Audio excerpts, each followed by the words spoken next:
क्या देवी देवताएं मंदिर में नहीं बल्कि शरीर के अंदर वास करते हैं?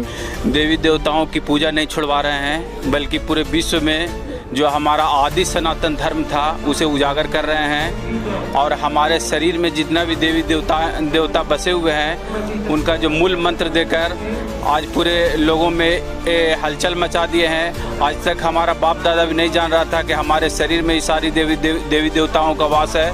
लेकिन आज जगत गुरु तत्वदर्शी संत रामपाल जी महाराज ने पूरे शास्त्रों को खोलकर और पूरे विश्व को दिखाया है कि देखिए आपका क्या शास्त्र कह रहा है। और यह जो भाई साहब बता रहे हैं कि देवी देवताओं का हम लोग अनादर करते हैं, तो अगर सच पूछा जाए तो आज जितने भी जगत गुरु तत्वदर्शी संत रामपाल जी महाराज के शिष्य हैं वो असली देवी देवताओं का पूजा करते हैं। आज तक हम कभी भी नहीं जानते थे कि सारे देवी देवताओं का असली सनातन मंत्र क्या है, लेकिन गुरुदेव ने हमें बताया कि उसका असली मंत्र क्या है जो हम लोग डेली जाप करते हैं। आखिर क्यों दुर्गा को डायन और डाकनी कहा गया? उनकी एक पुराण है, उसका नाम है देवनारायण पढ़। उस देवनारायण पढ़ में लिखा हुआ है सवाई भोज के भाई तीसरे भाई की मौत के बाद सवाई भोज खुद पूछता है कि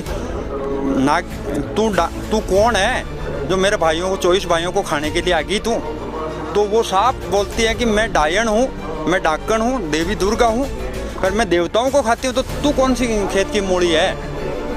अगर इसका प्रमाण ढूंढना है तो आप देवनारायण पढ़ लेना, उसके पृष्ठ पर लिखा हुआ है, ये प्रमाण है। इसी के आधार पर हम कह रहे हैं कि ये दुर्गा भवानी है जो सब देवी देवताओं को खाती है। तो उसमें कौन सी बड़ी बात कहती कि जो अगर माँ अगर अपने बच्चों को खा रही है तो वो पूजा के लायक है क्या?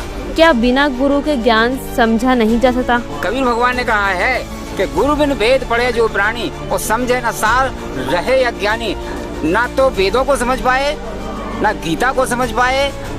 गीता अध्याय 18 श्लोक क्रमांक 13, गीता अध्याय 18 श्लोक क्रमांक 62 में ये स्पष्ट है कि बिना गुरु के ज्ञान कभी किसी को मिल नहीं सकता है, ना वेद पुराणों को समझ सकते हैं। इन सभी प्रश्नों के उत्तर जानने के लिए बने रहिए हमारे साथ इस वीडियो के अंत तक।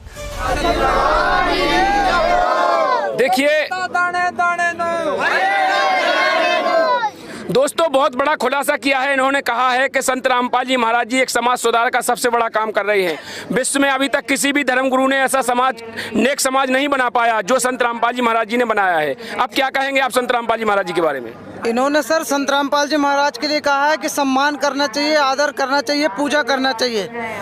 कोई जरूरी नहीं है कि मैंने भी उनका सत्संग देखा है और उस सत्संग में हमारी माता दुर्गा को नागनी, डाकनी, अविद्या शब्द बोला है। हम कैसे इस संत की पूजा कर सकते हैं? आप बताइए मेरे